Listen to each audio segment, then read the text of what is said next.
આજે આપણે ધોરણ 8 સામાજિક વિજ્ઞાનની અંદર જે નવી સ્વઅધ્યયન પોથી આવી છે એનું આપણે સામાજિક વિજ્ઞાન વિષયની અંદર ચેપ્ટર નંબર 1 જે છે ભારતમાં યુરોપિયનો અને અંગ્રેજ શાસનની સ્થાપના એનું આપણે સોલ્યુશન કરીશું અને એ પણ સમજૂતી સાથે, એટલે તમારી તૈયારી પણ થઈ જશે.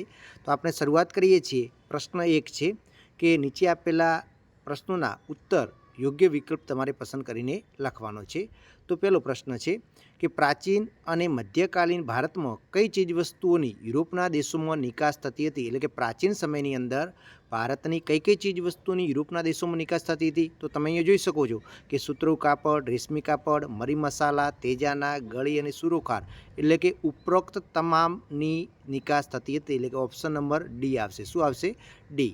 એના પછી આપણે બીજું જોઈએ કે ભારત આવવા માટેનો જળમાર્ગ શોધવાનો પ્રયત્ન કયા નાવિકે કર્યો ન હતો? કયા નાવિકે કર્યો નહોતો? તો કોલંબસે પણ કર્યો હતો, વાસ્કો દ ગામાએ પણ કર્યો હતો, બાર્થોલોમ્યુ ડાયોજે પણ કર્યો, એટલે કે પ્રિન્સ હેનરીએ કર્યો ન હતો. એટલે કે ઓપ્શન નંબર 2ની અંદર પણ ડી આવે છે. એના પછી ત્રીજું જોઈએ કે યુરોપથી ભારત આવવા માટે કયા બે મહાસાગરમાંથી પસાર થવું પડે છે? તો યુરોપથી ભારત આવવા માટે આપણે કયા બે મહાસાગરમાંથી પસાર થવું પડે છે? તો એ એટલાન્ટિક અને હિન્દ મહાસાગરમાંથી પસાર થવું પડે છે. એટલે કે ઓપ્શન નંબર સી.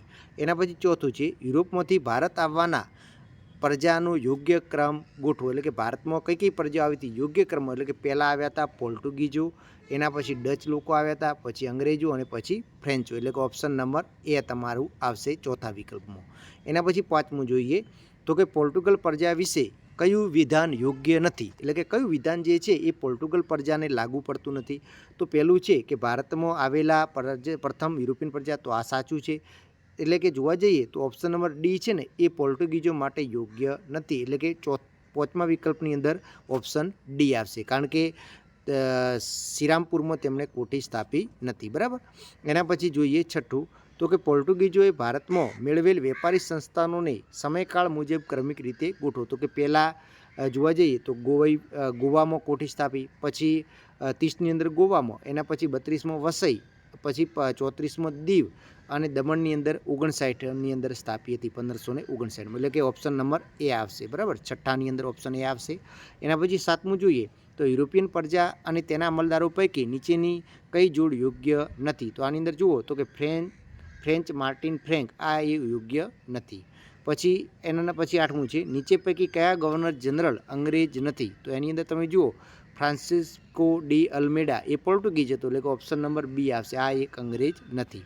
પછી નંબરનું છે 3 પ્રાંતો મળી જે આજે કોલકાતા તરીકે ઓળખાય છે તે નીચેનામાંથી કયા પ્રદેશનો સમાવેશ થતો નથી? તો એની અંદર મગધનો સમાવેશ થતો નથી. એટલે કે ઓપ્શન નંબર બી આવશે. પછી 10મું છે ભારતમાં પોર્ટુગીઝ સંસ્થાની સ્થાપના કોણે કરી હતી? તો ભારતની અંદર ફ્રાન્સિસ્કો ડી અલ્મેડાએ પોર્ટુગીઝ સંસ્થાની સ્થાપના કરી હતી. એના પછી કર્ણાટક વિગ્રહ કઈ બે યુરોપિયન પ્રજાઓ વચ્ચે લડાયા હતા? તો ફ્રેન્ચો અને અંગ્રેજો વચ્ચે લડાયા હતા.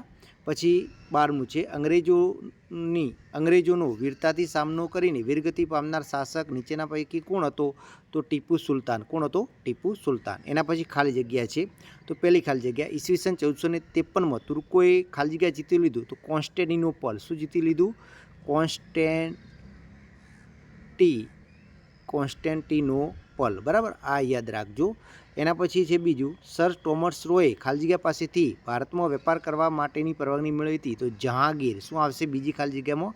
તો કે જહાંગીર પાસેથી વેપાર કરવાની પરવાનગી મેળવી હતી. એના પછી છે મુગલ બાદશાહ ખાલી જગ્યાએ અંગ્રેજોને બંગાળમાં મુક્ત વેપાર કરવાની મંજૂરી આપી. તો મુગલ બાદશાહ કોણ હતો?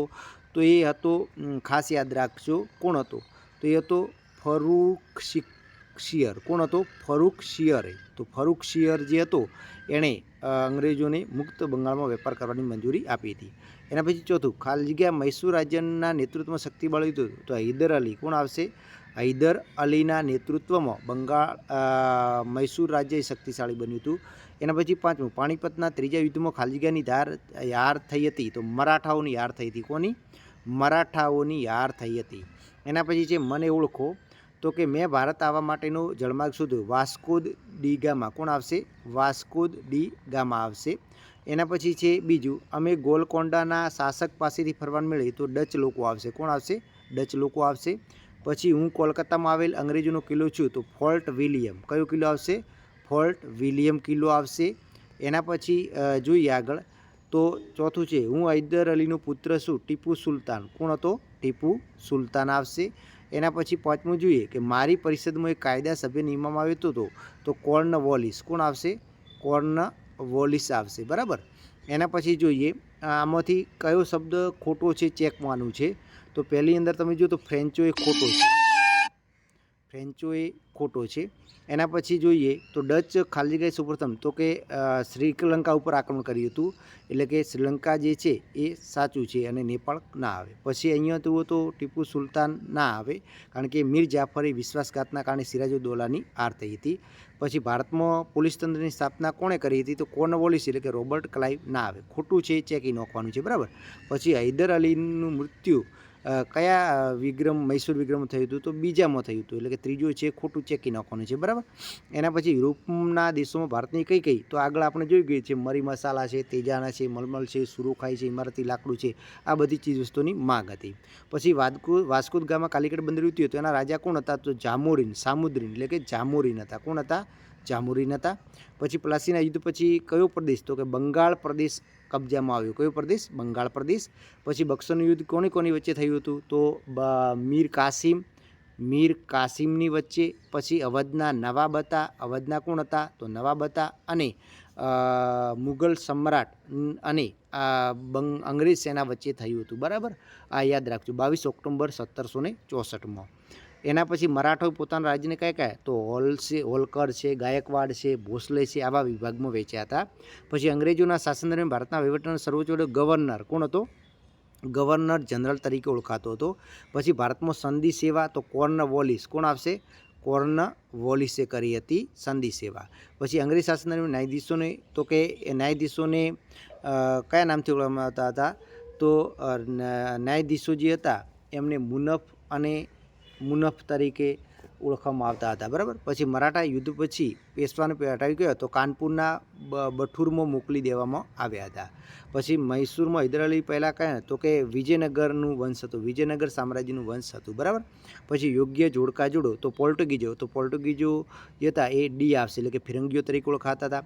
પછી ડચ લોકો તો ડચ લોકોએ વલંદા, એટલે કે ઓપ્શન નંબર ઈ આવશે આની અંદર. પછી અંગ્રેજો તો અંગ્રેજોની અંદર બી આવશે, તેઓ સર્વોપરી બન્યા હતા. ડેનિશ પ્રજા તો તેઓ વેપારમાં આગળ વધીને કે, એટલે કે ઓપ્શન એની અંદર એ આવશે. બરાબર.